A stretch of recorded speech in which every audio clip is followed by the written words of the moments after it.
I invite you to connect with the voices of the Bible as we listen to God's word from Exodus chapter 3, verses 1 through 15. Today we encounter one of Scripture's most dramatic moments when God speaks to Moses through a burning bush. This passage reveals profound truths about prayer, calling, and the very nature of God.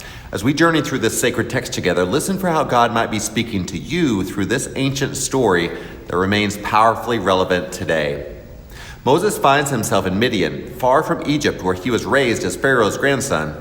40 years earlier, he'd killed an Egyptian taskmaster and fled for his life. Now he's a shepherd, married to Zipporah, working for his father-in-law, Jethro. The Israelites had been enslaved in Egypt for generations, crying out under brutal oppression.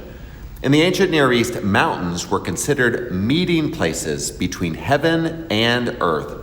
Mount Horeb, also called Sinai, was known as the mountain of God. Shepherding was lonely work, taking flocks to remote areas, searching for grass.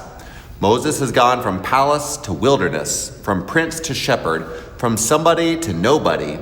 He's settled into obscurity, probably thinking his life of significance is behind him, but God has other plans.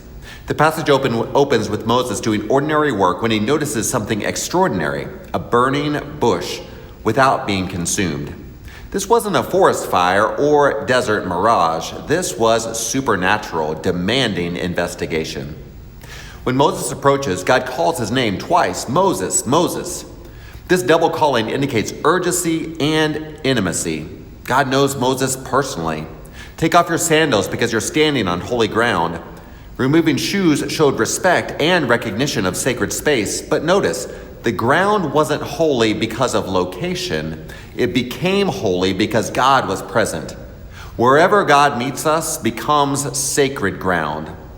When God self-identifies, I am the God of your father, Abraham's God, Isaac's God, and Jacob's God, this connects Moses to his heritage, reminding him he's part of a larger story. God hasn't forgotten the covenant promises made to his ancestors. Now, the heart of the passage comes in verses 7 through 9. God says, I've clearly seen my people oppressed in Egypt. I've heard their cry of injustice because of their slave masters. I know about their pain. These three verbs, seen, heard, know, reveal God's character. This isn't a distant deity, but an engaged God who notices suffering and responds with action. God's response surprises us. So get going. I'm sending you to Pharaoh. Instead of supernatural intervention, God chooses human partnership. Moses objects, who am I? It's the right question. He's an 80-year-old shepherd with a speech impediment and a criminal record.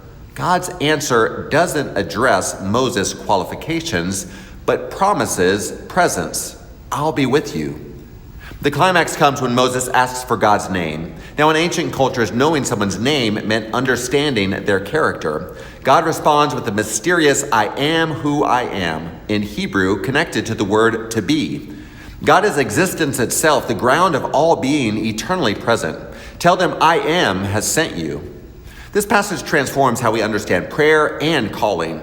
First, it shows prayer as dialogue, not monologue. God initiates conversation with Moses. Prayer isn't just us talking to God, but creating space to hear God speak. Second, it reveals that God's calling often comes through ordinary moments.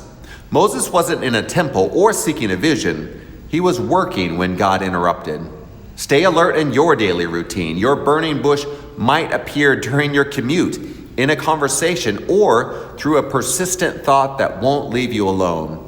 Third, feeling inadequate doesn't disqualify you from God's calling. Moses felt unqualified, and he was right by human standards. But God's calling depends on divine presence, not human ability. I'll be with you changes everything. Fourth, the revelation of God as I am means God is always present tense. Not I was or I will be, but I am. Right here, right now, God is present. In your struggles, in your questions, in your ordinary Tuesday, the I am is with you. Finally, notice that God's calling connects to compassion. God calls Moses specifically because God has seen suffering and wants to respond. When we sense God calling us, it's usually connected to meeting needs and bringing hope to others. Exodus 3 reminds us that the God who spoke to Moses still speaks today, still sees our pain, still hears our cries, still calls ordinary people to extraordinary purposes. This week, practice Moses-style attentiveness. Watch for your burning bush moments. Listen for God calling your name. And remember, when God calls, the promise remains, I'll be with you. The great I Am transforms shepherds into leaders, fear into faith, and ordinary ground into holy encounters. I pray you recognize the sacred ground where you stand and hear God's voice calling you forward into God's purposes.